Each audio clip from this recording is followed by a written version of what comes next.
ડભોઈ તાલુકાના 4 જેટલા ગામોનો નગરપાલિકામાં સમાવેશ કરાતા ઉઠ્યો વિરોધ। આ પ્રક્રિયા ચારેય ગામોએ કર્યો અસંતોષ વ્યક્ત। નગરપાલિકા તંત્ર ડભોઈ નગરમાં પાણી, ગટર, રસ્તા, લાઇટ જેવી મૂળભૂત સુવિધાઓ આપવામાં વામણું પુરવાર થયું હોય આ 4 ગામો શું સુવિધા પૂરી પાડશે તેવા સવાલો ઉઠ્યા છે। નગરપાલિકાના પ્રસ્તાવથી અસંતુષ્ટ ચારેય ગામના રહેવાસીઓ એપીએમસી મેદાનથી મામલતદાર કચેરી રેલી સ્વરૂપે પહોંચ્યા હતા। વડોદરા જિલ્લા તેમજ ડભોઈ તાલુકા કોંગ્રેસ સમિતિએ પણ નગરપાલિકાના નિર્ણયને વખોડી ગ્રામજનો સાથે રેલીમાં જોડાયા। ચારેય ગામના રહેવાસીઓ તેમજ કોંગ્રેસ સમિતિએ ઠરાવ મુલતવી રાખવાની માંગ સાથે આવેદનપત્ર આપ્યું। નગરપાલિકા વિસ્તાર સમાવિષ્ટ અનેક વસાહતો અને ગામોમાં પાયાની સુવિધાનો અભાવ છે, જેથી આ ચારેય ગામના રહેવાસીઓ નગરપાલિકામાં સમાવેશ બાબતે વિરોધ કરી રહ્યા છે। હું કહું હાથ મારી બોલો બીજા બીજા નંબર હા ભાઈ બોલો હું બોલું પણ એવું ભાઈ યાદ નહીં રહેતા। અહીં નગરપાલિકામાં વેરો 900 રૂપિયા છે પાણીનો, જ્યારે અમારા ગામમાં અમે ઘરનો પણ વેરો નથી ભરતા, પાણીનો પણ વેરો નથી ભરતા, અને આ લોકો અંદર અમને જાણી જોઈને અંદર ફસાવે છે।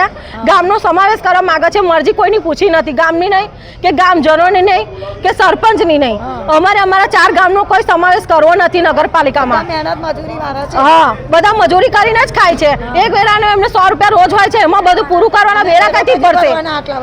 આ બધી પબ્લિક અમારો કોઈ અહીં આગળ નિકાલ નહીં આવે તો અમે આગળ જશું, અમારા કામ જવા તો નહીં દઈએ। અમારે આટલી રિક્વેસ્ટ છે કે અમારા 4 ગામ, અને અમે તો બધાને જ કહીએ છીએ, પ્રેસ વાળાને પણ કહીએ છીએ કે અમારી આ વાત તમારથી જેટલી પહોંચે એટલી પહોંચાડો, અને અમને બીજા ગામોનો પણ મદદ લેવી પડશે તો અમે લઈશું।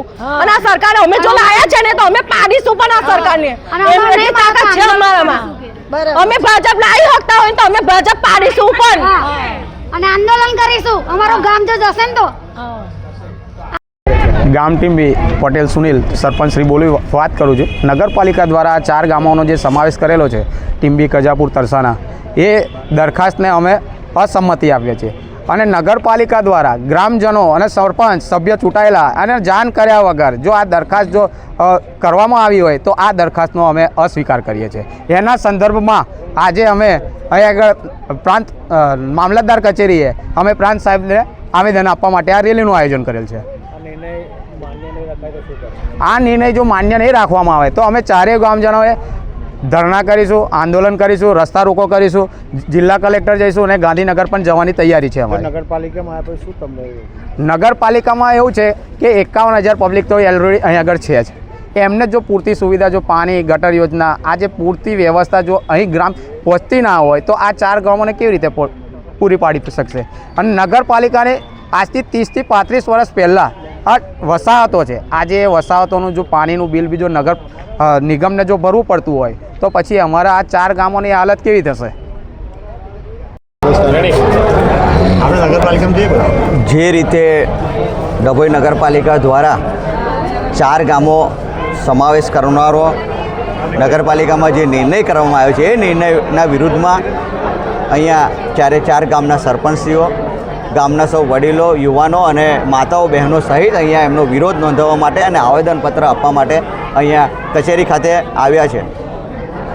જે રીતે પોતાની રીતે મનસ્વી રીતે વિલન અપનાવીને ના તો કોઈ ગ્રામજનોના વાંધા કે વિરોધ સાંભળ્યા વગર નગરની સભામાં પણ અમારા કાઉન્સિલો દ્વારા વિરોધ કરવામાં આવે તેમ છતાં પણ એમની વાત પણ નહીં સાંભળીને મનસ્વી રીતે વલણ અપનાવીને જે રીતે આ ગામોને સમાવેશ કરવાનો નિર્ણય કરવામાં આવ્યો છે તો હું પૂછવા માગું છું, શું ડભોઈમાં ગટર, પાણી, રોડ, રસ્તાની તમામ જે નગરપાલિકા દ્વારા સુવિધા કરવામાં આવતી હોય છે, જે અન્ય સુવિધાઓ કરવામાં એ સંપૂર્ણપણે સજ્જ થઈ ગઈ છે કે ત્યારે તમે આ બીજા ગામોને સમાવેશ કરવાની વાત કરો કે છો? એટલે આ જે વાત છે એ તદ્દન ગ્રામજનો ઉપર થોપી દેવાનો પ્રયત્ન છે। સતત 32 વર્ષથી શાસનમાં રહેલી આ સરકાર સામાન્ય અને મધ્યમ વર્ગના અને ગ્રામજનોની વાત નહીં સાંભળીને જેવી રીતે અગાઉ પણ નથી સાંભળી, જો એ રીતનો નિર્ણય કરવામાં આવશે તો ગ્રામજનો અને સરપંચશ્રીઓ જે પણ વાત અહીંયા કહેશે, જે પણ નિર્ણય કરવામાં આવશે એ નિર્ણયની એમની સાથે અમે સમર્થનમાં ઊભા છીએ।